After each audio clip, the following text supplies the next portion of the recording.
All right, let's call it. It's 2 minutes in. Early is on time and on time is late these days. And 2 minutes late is start time. So, hi everyone. Um, I am Jacqueline Nolis. I am the head of data science at Saturn Cloud. And today I'm going to be talking about neural networks in R. As I'm going through this presentation, you may have questions, which is great. Definitely ask them. I will not look or answer them or anything like that until the end of the presentation. So I'm not going to notice them yet. I'm sorry, it's just too much to keep track of, but that's fine. Please ask them. We'll deal with them at the end. This presentation is being recorded. So if you're like, man, I wish I could watch this again and see the highlights and remember stuff, don't worry, it will exist. And if you're like, I wish I had the ability to utilize the code that is shown myself, don't worry, we're going to get to that too. So anyways, as I said, I'm Jacqueline Nolis. You can find me on Twitter at SkyTetra. And today I'm going to be talking about using neural networks in R. Here we go. Okay, so before I do that, just a quick note, 30-second plug here. I'm the head data scientist at Saturn Cloud. What is Saturn Cloud? Saturn Cloud is a flexible data science platform for you to do all of your data science. And you can use it for free for 30 hours a month. And this is really to solve the problem where like you're doing an analysis, like, God, I wish I had my memory. I wish I had a GPU. I wish I could run this in parallel on many cores at once. We have that for you. So you can try us out. You can use up to 4 terabytes of RAM, up to 100 cores, use GPUs, use clusters of computers with Dask. It's pretty cool stuff. You can also host production code. You can host a dashboard, an API. You could schedule a job. And so this is all good and well. And we've existed for a couple of years now. But this week, I'm very proud to announce, is the first week we now officially support R. So now we have full R support, basically at the same level as Python. So you want to edit your R code, we got R Studio for you. You want to use R with GPUs, we got that too. And lots of RAM and things like that. You can host Shiny apps, Plumber APIs. You can schedule R scripts to run. And this works with other R products you love. So if you want to use RStudio Connect, you want to use Package Manager, all that stuff totally works too, which is great and cool. And why I'm here today talking about neural networks in R. So let's dive right in, shall we? So neural networks in R. And, the thing about neural networks is, I think for me personally, this is I'm a topic very passionate about because I'd been doing data science for many years. And between like 2015 and 2018, everyone it felt like was talking about neural networks. And as a data scientist, I didn't know how to do neural networks. And I'm like, oh, those seem so complicated. There's all this money and you got this hardwares and GPUs, and it's all felt like too much. So the first thing I want to do in this presentation is just talk about what neural networks are, because they're not nearly as complex as I thought they were before I started learning them. And to the point where I am actually got a little mad at the data science world for making these seem like they're so complicated, because I think they're actually a fairly simple idea at their core. And the more people who understand that simple idea, I think the more easy this stuff gets.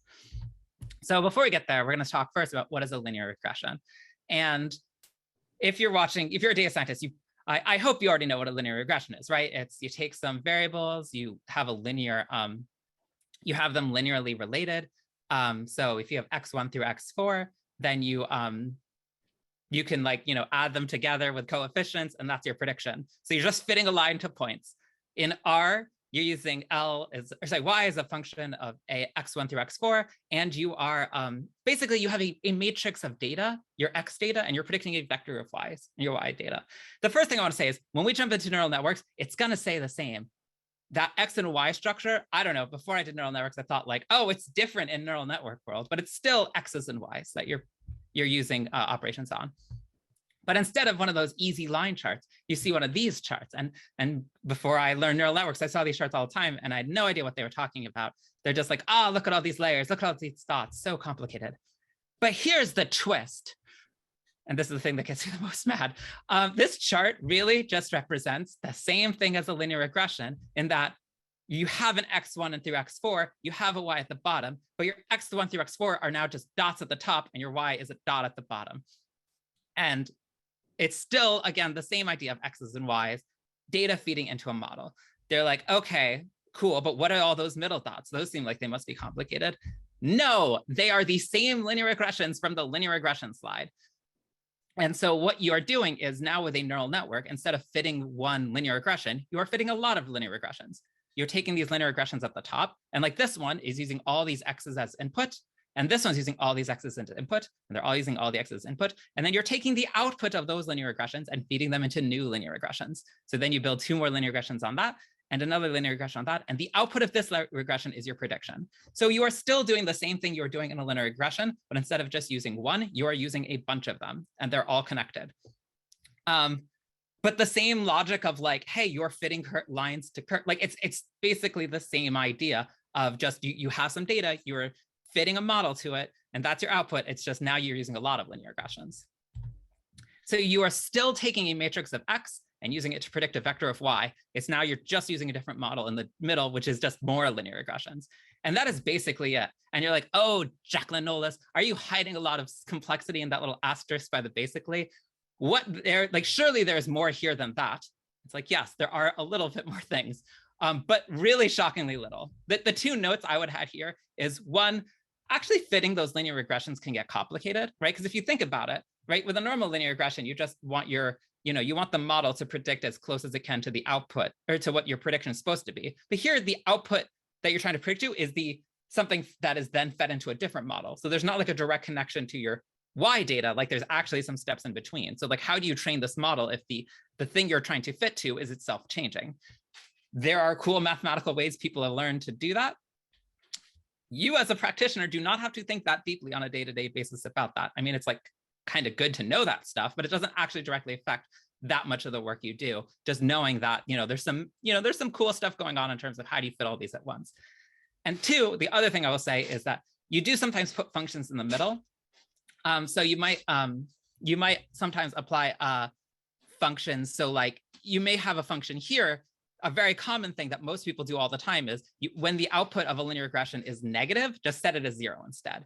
So it's just, if it's negative, set it to 0, then pass it to the next regression.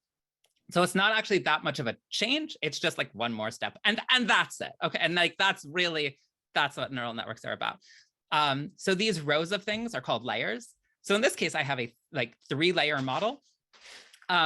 Your model can have many, many layers, and that is called deep learning. When you have lots and lots of layers, these layers can also be very wide, right? Here, I have at most 3 regressions in a layer, but I could have 100 in a layer, 1,000, whatever. As you get lots of layers deep and lots of layers wide, these models can then end up taking a lot of data, a lot of time to train, and require a lot of data before they can fit because there's so many parameters there. But that's the basic idea.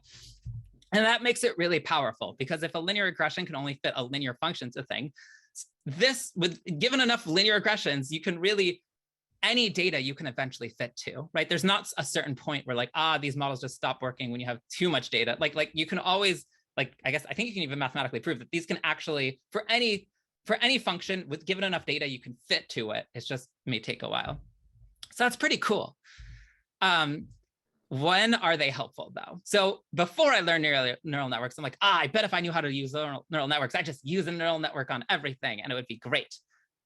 No, that has not ended up being the case. It's still kind of the case where like, hey, if your data is tiny, like really, really small data, you may not be better than doing a linear logistic regression. And then at some point, if you didn't know anything about neural networks, you'd probably be like, okay, I'm going to use XGBoost for these models because I can take some data input and the model fit really well, or CatBoost or LightGBM.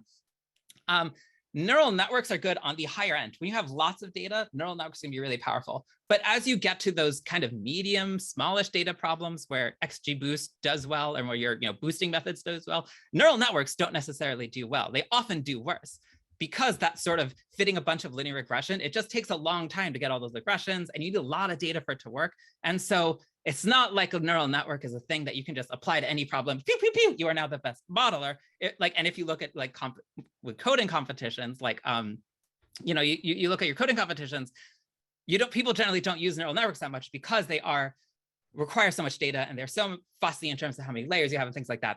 They're very easy to like theoretically get, but they're not always the best solution just when you have a lot of data. They're also very good if you have particularly styled data. So like image data, which is going to be a matrix of pixels, they can work very well on that. Or natural language processing, where you have strings of text, given like particular structures and how your data is laid out, a sequence of data, and image data, like then they can work very well because they can notice a lot of patterns in that. But not every data problem is a NLP or image problem. There's lots of tabular data problems in the world, and neural networks aren't always particularly strong compared to other methods there. Also, more importantly, though, they are very good at making things that are funny, which is to say neural networks are especially good at if you have a bunch of data points and you're like, I would like to generate new data that looks like these existing data points. Neural networks are very good. So here are some examples from R that people in the R community have made with neural networks, and I love them all. So Ryan Timpey used neural networks to generate dinosaur names. Julia Silge used neural networks to generate Jane Austen text. Namita Nandakumar used them to make Game of Thrones names. I used them once to generate offensive license plates because I took data from the state of Arizona that was all the license plates they banned, and I made a neural network that generated new license plates no one's tried to submit yet. And they were all great, and they were really funny and a lot of fun. Which brings us to today's project that we're going to do, where we talk about actually training these neural networks in R. And so our project is going to be making pet names, training pet names data. So I'm going to take a set of pet names and I'm going to train a neural network on it. And I use this model, this data set a lot because I love them. Pets are cute. And I love generating new pet names. You can hear my cat being loud in the background, and I'm sorry about that. These are pet names for the city of Seattle. The cat being loud right there is not one of the cats pictured here, but don't worry, her picture will show up later. So how do you use neural networks in your modern day languages? Well, there are really two frameworks that people have converged on for the most part. And it's not that everyone's only used these frameworks, but these are definitely the most popular. On the one side, you have TensorFlow, and TensorFlow is like, an open source project by Google that does a lot of deep learning. And then there's a Keras framework built on top of that. And Keras is kind of like in R, if you have base R and tidy R, it's like TensorFlow is base R and Keras is kind of tidy R, in that it doesn't necessarily provide you functionality you don't have, but it does make it very easy to create a neural network and specify the layers. On the other side, you have PyTorch, and PyTorch, I think TensorFlow used to be more popular, and now PyTorch is becoming the more popular one.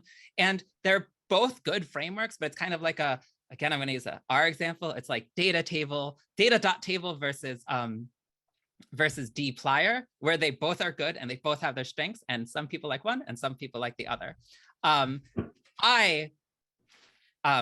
We'll get to what I like on this slide. So the cool thing is deep learning is now like just really available in R. So for one, there are the Keras and TensorFlow R libraries, and that's what we're going to use in this project. And what the Keras and TensorFlow libraries do is they actually use R and they make like an nice R-style framework around these packages. And very explicitly, you can use Keras from R, and then you can also use TensorFlow from R. But on the back end, they are secretly running Python. And when I say secretly, what I mean is for these packages to work, you have to have Python installed. But then from R, it will install the packages for you. It will then in Python, and then it will programmatically call them. So anytime you do something in R, it will secretly shift it over to Python and then shift it back. So you as an R user really don't have to think very much about Python at all. Like you don't have to know Python for this to work. So long as Python is installed, these packages will work, which is pretty cool. And then there's also Torch, which is a newer package. Both of these are these are RStudio-led open source packages, which are really cool. And Torch is cool because the Torch package doesn't require Python to be installed. They actually are doing stuff at the C++ level for Torch, which means you don't have to worry about like, is your Python installed and Python version connecting to our version? Like all of that is just very easily handled. So it's like, well, for this project, are we choosing the Keras and TensorFlow choice? And it's because when I learned how to do deep learning in R, the Torch stuff didn't exist yet. And so now I very much like and know the Keras stuff, and we're going to stick with that, which is why I think most people in technology choose most things. It's because that's what they learned in the first place. So here's what the data looks like. So the data set comes from the city of Seattle, where you are legally required to license your pets. And so because it's an open data city, they keep that data available where you can see over the years what pet names have been licensed in Seattle. We only care about the name column today. Like I'm only going to train a neural network on the name column. But there's a lot of cool things that you can do. Like you can make the model like use whether it's a cat or a dog to train a different name based on that. But for now, we're just going to use the name. And the point of the model is going to try and figure out what are the patterns within the characters so we can generate new pet names based on those patterns. So step one is we need to take that data and put it into a format that matches the that X and Y matrix that the neural network is going to take in there. So if you think about the name Spot, really want to teach the model that if you have S, the next letter you'd want to see is a P. And if you have an S and P, the next letter you want to see is an O, an SP and O, and the next letter you want to see is a T. So we need to take our data and we need to change it into that format. So the first thing we do is we'd have a row in our data set of all blanks and saying, hey, the first starting letter, we're going to predict to be an S. And then we're going to say, well, if you have 4 blanks and an S, the next letter you want to predict is a P. An S and a P, the next thing you want to predict is an O. And we do this for Spot, and we do this for all of the names in the pet data. And you will then at that point have a whole bunch of data points to teach the model about here are the patterns you see, where the X data is the first letters in the sequence, and the thing you're trying to predict is the last letter in the sequence. And note, we have to create a stop character to teach the model that, hey, after you see a T in Spot, the next thing you want to do is stop. But that was a matrix of letters, and a neural network, like a linear regression, cannot work on categorical data. It cannot work on letters. You have to convert that all into numbers. So in this case, we can just create a dictionary. A is 1, B is 2, C is 3. We can then one hot and cold the letters as zeros and ones, and then we turn our two-dimensional matrix there into a three-dimensional matrix of zeros and ones representing the. So you have a dimension for each row in your original table. You have a dimension for how long that sequence is. In this case, we had 5 characters, S, P, O, and then you have a dimension for the 0 or 1 representing, the zeros and 1 representing which particular character you have. This is essentially the same thing you would still do in a linear regression, right? In R, if you pass an R prediction model, a categorical variable, it would then one-on encode it. It would turn into zeros and ones. We're just doing the same thing here in the same way to turn it into a matrix of numerical data. So in this case, we are actually dealing with a 3-dimensional matrix of X data and a 2-dimensional matrix of Y data that we're predicting, because like the Y is which character, which is the zeros and ones. So it's like multi-categorical prediction. But that's not really much of a problem for a neural network. So the neural networks, because they're pulling in all the data, that's not a problem.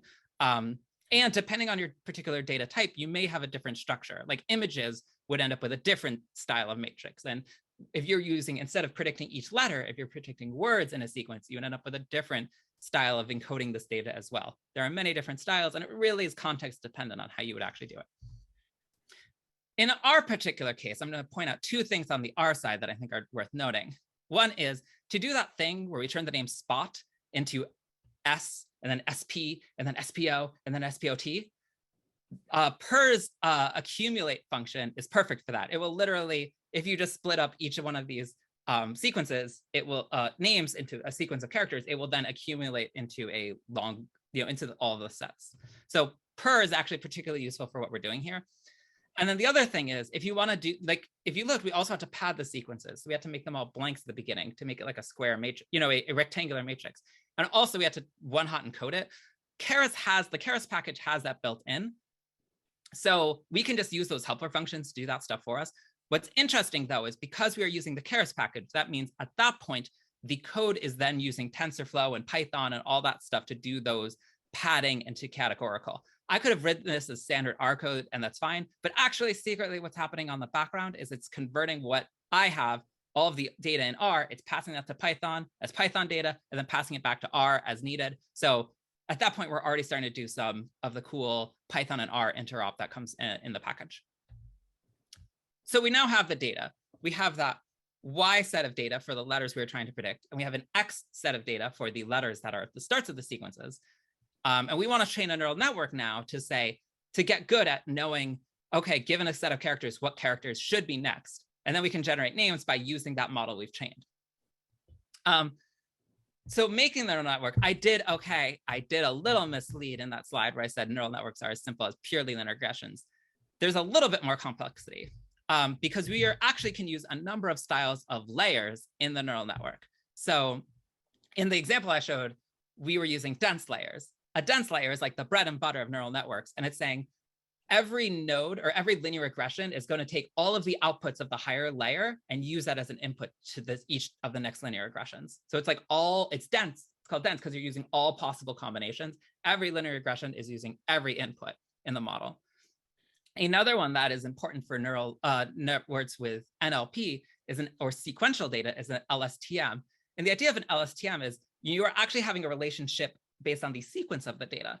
So you're taking you're taking the output of a previous node, you're feeding that into a model, you're taking that and feeding it to the next output, which then gets fed the next output, and the previous result get fed and again and again. And what you're doing here is you're creating, so if you have, like, if you think of the name SPOT, now your model's learning that if you take S, you think about it, then you say, okay, well, let's use S and T, and then we'll think about it, and we'll do, or that's not how you spell spot. You do S and P, and then you do SP and O. And so the idea is you are noticing the sequence of how the data is falling. So this is useful for NLP because, like, languages generally follow sequences. It's also useful for time series forecasting or whatever situation where you have a sequential part of your data that matters. Another layer that's useful is a dropout. So as you imagine, if you're dealing with like hundreds of linear regressions and hundreds of layers and just massive data sets, these things can really overfit because you can be talking about millions of parameters in your models. So a dropout is a way to fight that by saying, you know what, in a dropout layer, I'm just going to randomly delete some of the parameters and set them all to 0 randomly so that the model doesn't overfit because I'm randomly like unteaching it stuff. And yeah, just overfitting is a real problem with neural networks. Activation, we talked about a little bit at the beginning, but you can have a whole layer that's just apply a function. One really useful function, if you're doing something like trying to predict probabilities, like what is the probability of a next character, is an activation would be really useful because you want all of the probabilities to be between 0 and 1 and add up to 1. So you could apply a function that just normalizes all of them and makes all of them probabilities that add up to 1. A convolution layer is another one that can often be useful in NLP or image processing. And it's just saying, hey, I want this particular linear regression to only look at information around it. And that's really useful if you're doing with an image, because like in an image, for any pixel, you may only want to look at the pixels around it as it learns stuff. Or in a sequence of text, you might, given a word you're thinking about, you might want the model to only look at the couple words around it to try and understand the pattern there. Convolutions are very popular for that reason. And then lastly, there are just helper functions too that don't like actually train anything, like a global pooling.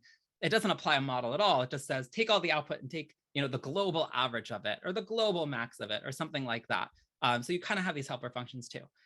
So these are our paintbrushes when it comes to painting a neural network. You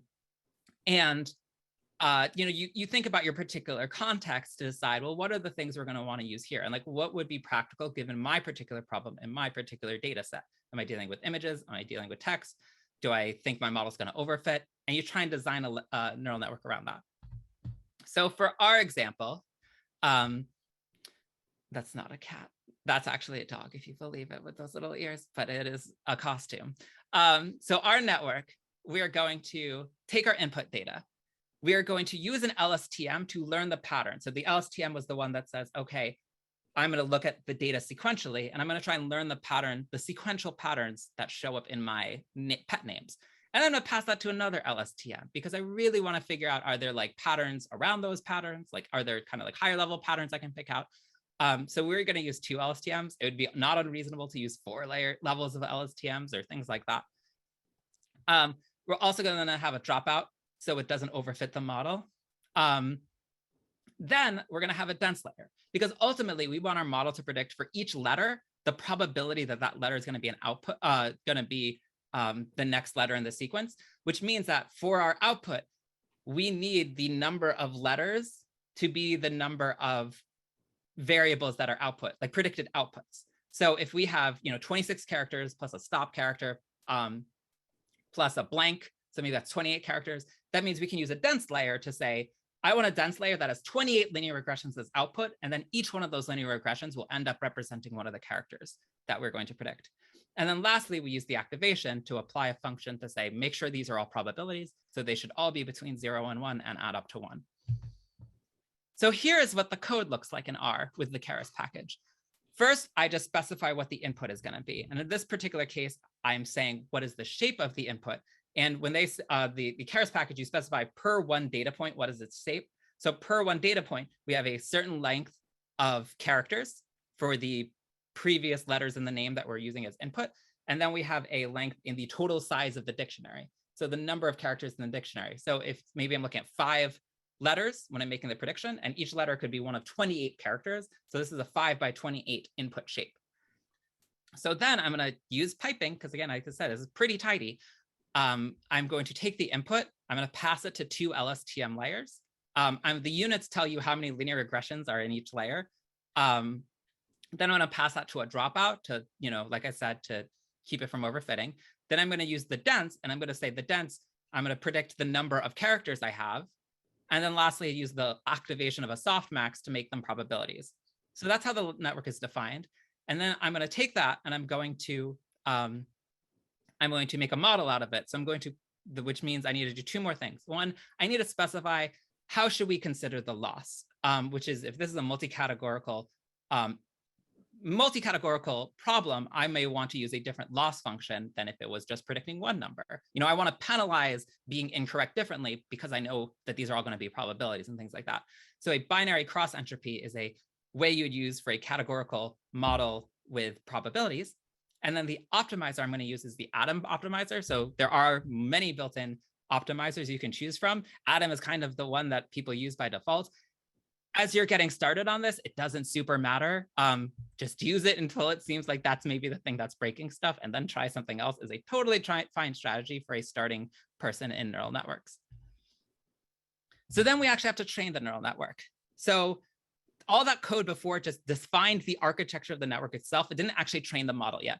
To train the model, like in all other R situations, use the fit function, and we're going to fit it with the X and Y data, which X is our input. X is our input matrix, Y is our target of letters we're trying to predict. And then we actually have to specify the epochs and the batch size. People say this is pronounced epoch, but they are wrong. It is pronounced epoch. And then you may be listening to this and thinking, Jacqueline, you're wrong. Please don't tell me I'm wrong. I like thinking I'm right. So epochs, that tells us how many times we want to fit the data. So if we have 100,000 rows in our data set, in a linear regression, you just look at the 100,000 rows and fit the model. But given that these networks are like slowly tuning, you want to pass the data to it over and over. And so the number of epochs is the number of times you are passing the input data to the model. And the batch size is saying, give at each time, how much are you going to pass to the model while you're training it? So if you have a batch size of 64, that is saying at any given time, we're going to pass 64 data points to the model. We're going to refit the parameters based on that 64, and then we're going to move on with the next 64. So the more batch sizes, that means you're chunking up the data smaller, and the more epochs means you're taking the total amount of data and passing it through multiple times. How do you choose the right values for these numbers? Well, the number of epochs, it's really just how long will it take before it seems like your model is converging to an answer? And for the batch size, we'll kind of come back to this, but basically the smaller a batch size, the better the model will do at training based on each one. So it is better to pass it 2 batches of 64 than 1 batch of 128. The model will learn faster that way. But if your data is tens of millions of rows, then using a batch size of 64 just is too time prohibitive. You won't be able to get through all of your data before the sun burns out. And so then you look at your charts in RStudio or whatever, and it shows you how the model is converging. And eventually it gets to a point where it looks like the model converges. And you can tell it to keep a certain amount of your data out to do like training versus validation and things like that. So then when you've trained the model, you can then save it using the save model HDF5 function, which, just a side note on that, you can't just use like your standard R save RDS stuff because these are Python objects in the background. So it won't be captured correctly. And when you save the model, you're saving with it all of the decisions around the architecture in terms of how many parameters does it have and how many layers does it have and things like that. And it also depends on if you're using a GPU or a CPU and things like that. And also over time, the way these models get stored in memory are slightly different. So like there are a lot of ways that you could save the model, and then you could forget to write down stuff, and then you could go back and try and load it, and it won't be exactly what you expect. So I would say just take a little caution to make sure you're really being diligent about how you're saving your data, because there's just a lot there. And this is just compared to other things in R, this is a little bit easier to mess up when you're doing it. So we've trained a model. How do we then predict pet names on it?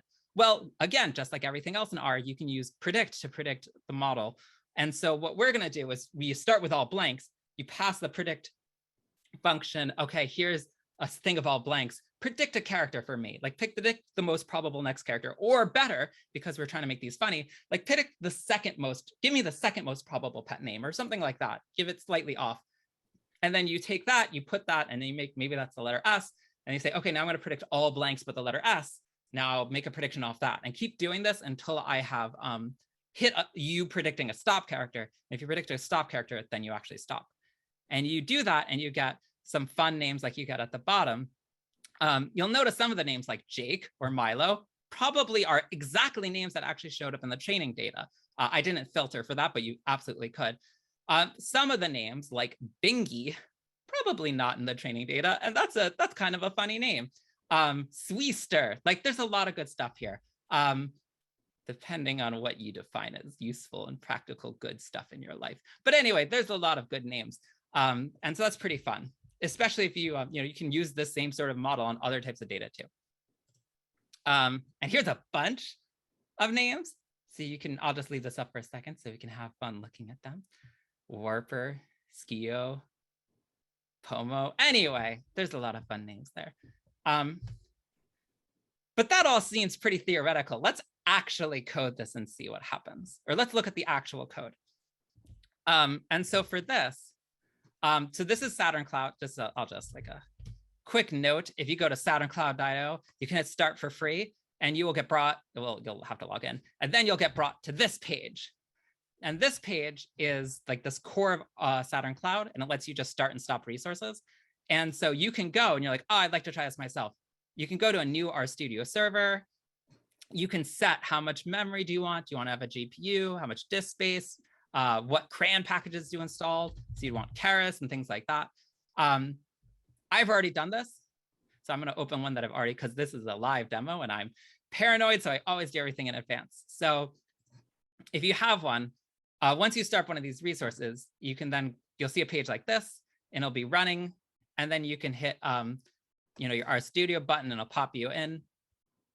And let me close. That one's disconnected because I just opened the new one. And here we go. And so this is the example I got for you today. And so it's just the same thing we were talking about. So you install, you import your packages. And so then you import your packages. What I do, I think it's the easiest way to do it, is to just make a table of a data frame of the characters in your dictionary.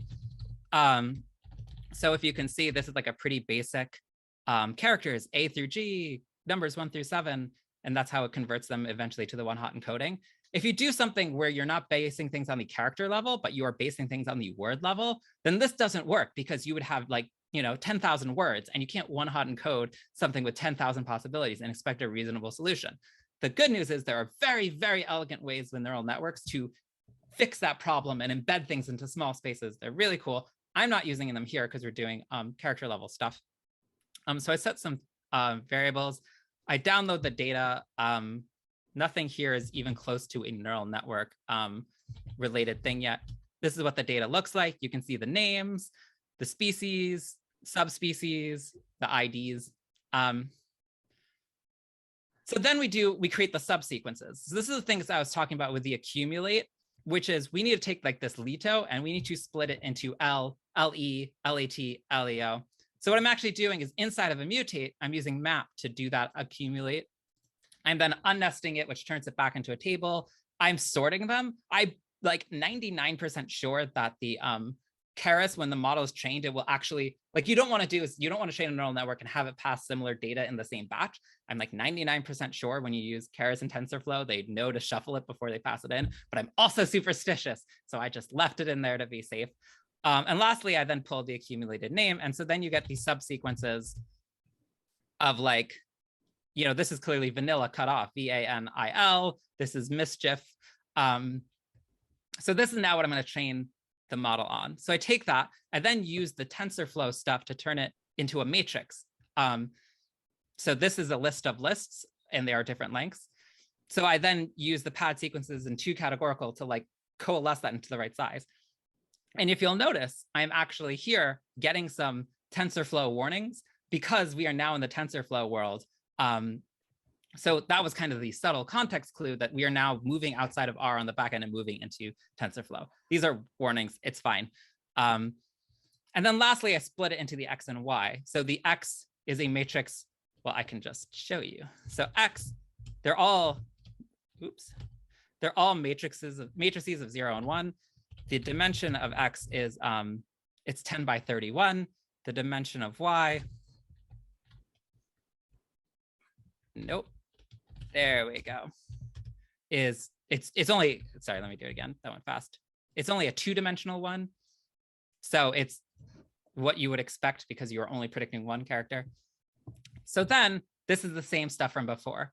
So we take the input layer, we then apply an LSTM, LSPM, a dropout, a softmax, we compile the model. Again, it gives me some warnings. Again, I'm going to ignore them. And then we actually fit the model. So here I have a batch size of 64 and an epochs of 20. And this may take a second to get started. And then here we go. And you'll see something like this. And what this is telling you is that this is passing that data in batches of 64 to the neural network, and it is slowly training. There are, I guess, 5,748 batches that it has to run through before it trains, because that's how much data points there are. And you can see the ETA and things like that.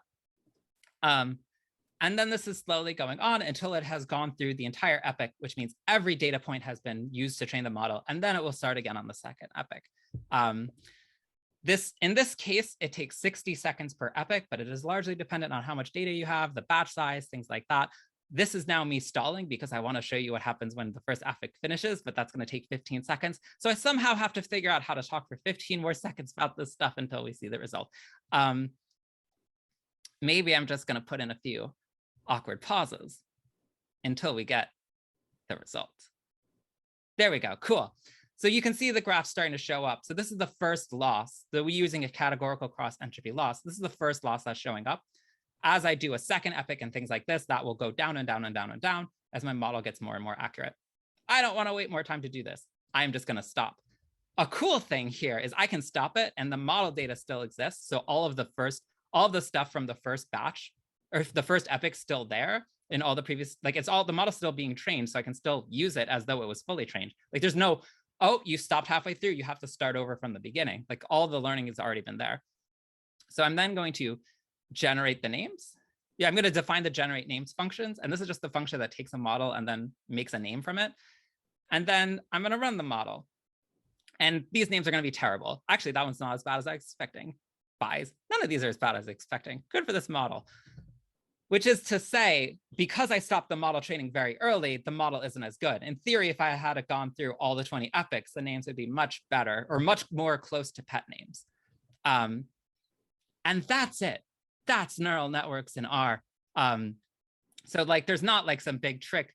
That is the whole thing. So let's keep going. What more is there to show?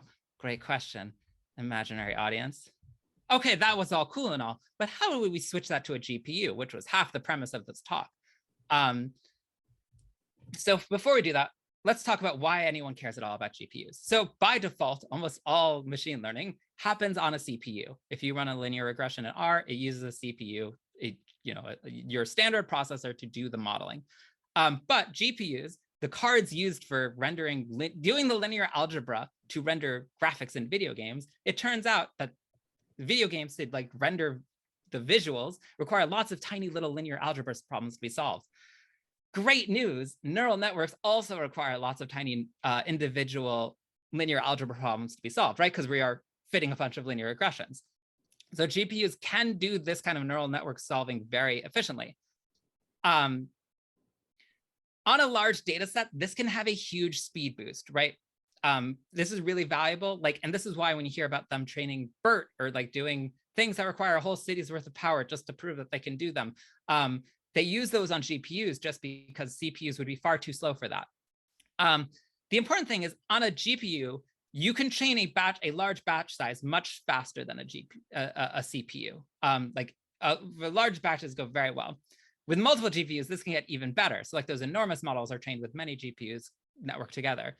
But this is only useful if your model's right for it. If you are doing something like training pet names with a model, then the speed boost you get from a GPU isn't going to be necessarily that big, because remember, the smaller the batch time, the better, smaller the batch size, the better your model can learn from it.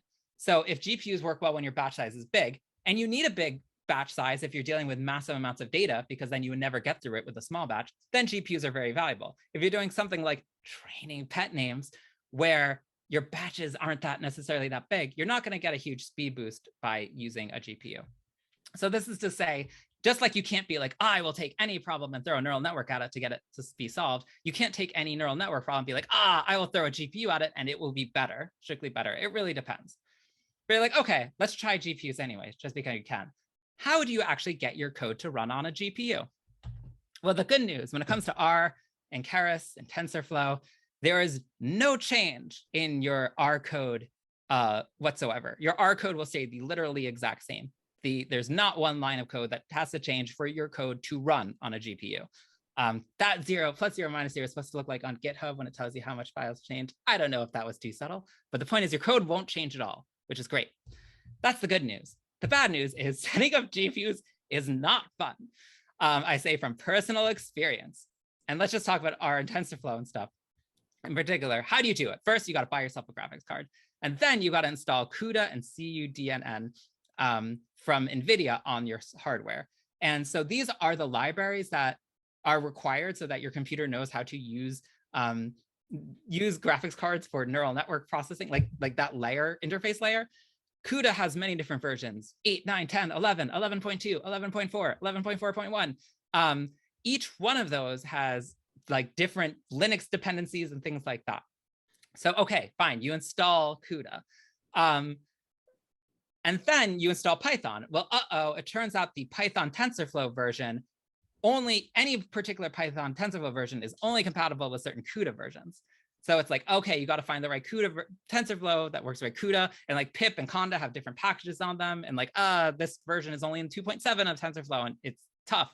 And then you install R with Keras and TensorFlow, and that I think is generally more lenient. I think in general, those things tend to just work a little bit, but there's still some possible incompatibilities with certain versions of R TensorFlow and R Python. So you install all these things, you test your setup, and then it's like, oh, it turns out you're missing libxl.so, that Linux library, because that version of CUDA doesn't have it, and you have to redo this whole thing, which is, I personally, this may sound like it's me trying to pitch you a service that has it set up for you, but no, this is me just complaining about how much of my life is lost by going through this loop over and over, and I really don't enjoy it, and I have lost far more time trying to get GPU set up than I have gained by having my code run faster on GPUs.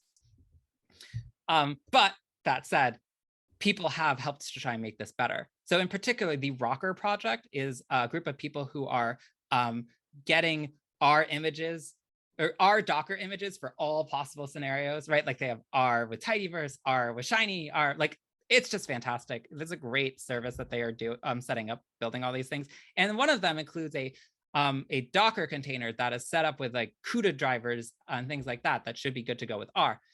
So we at Saturn Cloud have used one of those and added just a little bit of header so that it works on our Saturn Cloud instance, and so that we can use R on GPUs on our systems by basically just taking their image and adding a tiny layer and then sharing that in the Git repo for everyone. So by using these, it's become a little less difficult to set the stuff up yourself.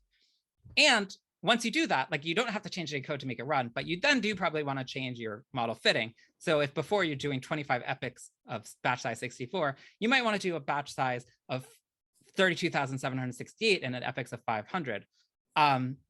Like I said, but this is only going to probably be a huge benefit for large models. Small models won't necessarily see a huge benefit. I gave a separate talk on running GPUs, training models with GPUs in Python and PyTorch with Dask, which lets you connect a bunch of GPUs together, which kind of goes into a list a little bit more detail. That might be worth looking into if you are interested. So let's try that real quick. So like I said, at Saturn Cloud, we put some work into getting those Rocker images to work here. So I have here, yes, the exact same, literally exact same notebook, but now it's trained on a GPU. So I'm going to say, first, what if we just had the batch size be 64 and the epochs be 20 still? So I'm going to, there we go. I'm going to have it run all the way up to there, and then we're just going to time it and see what happens. So if I hadn't made any changes at all, I literally just said, drop the exact same code in and use a GPU, what would happen? Again, I'm going to stall for a little bit because my code takes a little bit of time before it gets to this part. And I don't have anything interesting to show while that's happening. So I'm just going to say some words that really sound like I'm saying something informative and meaningful, but it's just me stalling. Good. Okay. It's giving me different warning messages because this time it's using a GPU, which is very exciting. Cool. Okay. So now when I do the fit results, I'm only like 80% sure what's going to happen here. So I'm learning a little bit on this talk too. So if you notice what previously was going to take 60 seconds, you can see it's already blazing through that a fair amount faster. It is now going from taking 60 seconds to now, I think if we'll look, I think it's going to be around 20 seconds. So it's like a 3x boost, which is like cool. I like it when my code runs 3x faster, but I don't know if I'd go through a lot of hassle of setting up a GPU for that. And you can see it's the same value. It's not more accurate. It just did it faster. Yes, it did in 25 seconds. But the nice thing with the GPU is you can then set your batch size to like 32,768, and your FX to like 200. And then because you're using a GPU, it can, in theory, run through that a lot faster. And then now you'll notice if I gone farther, in this case, because the batches are way bigger, it's not training nearly as much. It's not learning nearly as much per batch, but it is going through those batches very quickly because the batch size is large. So like this is the sort of thing that you can do once you have a GPU, is you can try and adjust these and get some speed boost. But if your model is not huge, this isn't going to help you that much. Okay, so with that, wrapping up, that is the loud cat right there. That's Mel, and she's great. So our neural networks, they're really not that hard, I don't think. If you can learn a linear regression, I think you can learn a neural network because it's just a bunch of linear regressions. You can treat it like a super duper linear regression. You really don't have to change your R code to then use that on a GPU too, but you might have to do some parameter tuning, and it's probably actually not going to be that beneficial until you have a massive data set. If you thought this talk was interesting, you can run this right now using this link. You can click this link in it, or if you just want to see the code, you can click this link here. So it's scld.io, that's short for Saturn Cloud IO, example r-TensorFlow. If you click on it, you click that link, it's going to go boom and pop into Saturn Cloud and create. Oh, I forgot to change the link. So by the time, wait 10 minutes after this talk, I'll fix it. But it should have dropped you into one that says TensorFlow, but I made a draft one, I didn't fix it. So in 10 minutes, it will drop you into this one, which you can then try yourself. And yeah, that's pretty cool. Otherwise, you can just see the code by clicking this link right now. And this one definitely works. And then you can just click here and just see the code you looked at previously if you just want to use the code and don't care about the running in Saturn Cloud part. So with that, thank you so much for listening to this. Before I open it for questions, just 2 upcoming events. One, next week, I'm doing a Q&A. Saturn Cloud is doing a Q&A with RStudio as a joint meetup about using RStudio and Saturn Cloud all together and all that. And then the following week, we are now doing every 2 weeks these webinar sessions where we talk about cool stuff. And Mitali Sanwal is going to be talking about getting started with Dask. So if you've ever been interested in Python and learning how to use Python on a bunch of machines at once, that's a really cool talk. And I recommend it. Cool. And now I'm going to try and desperately figure out where this stops.